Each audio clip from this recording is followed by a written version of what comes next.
Once upon a time, in the quaint village of Nonsensica, there was a chicken named Cluck Norris.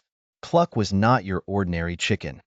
He had feathers of steel, a beak of fury, and a swagger that could put any rooster to shame. But what truly set him apart was his unparalleled bravery, a trait that was to be tested by the forces of evil. One fine morning, news spread through the village like wildfire. The malevolent fox, Dr. Fong, had returned.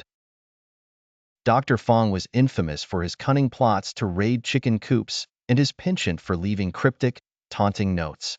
The villagers were in a panic, feathers flying everywhere, clucking in disarray. It was pandemonium. But not for Cluck Norris. You see, Cluck had faced Dr. Fong before and had thwarted his plans with his quick wit and fearless combat skills. And so, with his cowboy hat tilted just right and his spurs clicking on the cobblestones, Cluck Norris marched to the town square. There, under the old oak tree, he addressed the terrified citizens. "Friends, feathered and fabulous, listen up. We've got ourselves a fox problem, but you know what? Fox or no fox, we're tougher than talons and twice as sharp. It's time to show Dr. Fong that Nonsensica chickens ain't afraid of no overgrown furball." The crowd erupted in a chorus of cheers and clucks. Inspired by Cluck's indomitable spirit, the villagers began to prepare. They bolstered their coops with ingenious traps, formed patrol squads, and even employed a couple of spray bottles filled with water for deterrence, because, as it so happens, Dr. Fong had an aversion to getting wet. That night, under the light of a full moon, Dr. Fong made his move.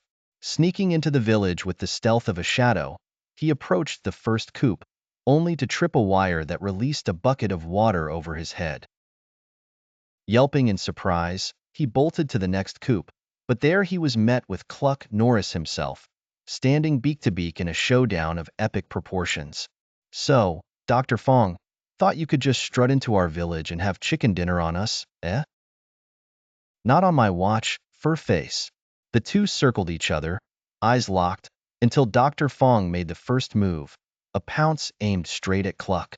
With a swift sidestep and a well-placed peck, Cluck sent the fox tumbling into yet another trap, this time a net that lifted him high into the air. The village erupted in jubilation. Dr. Fong, humiliated and defeated, swore never to return. And so, the village of Nonsensica was safe once more, all thanks to its bravest, most unconventional hero. Cluck Norris had proved that courage and a bit of clever planning could overcome even the most nefarious evil. And from that day on, the chickens of Nonsensica would always remember the brave heart that beat beneath those feathers of steel.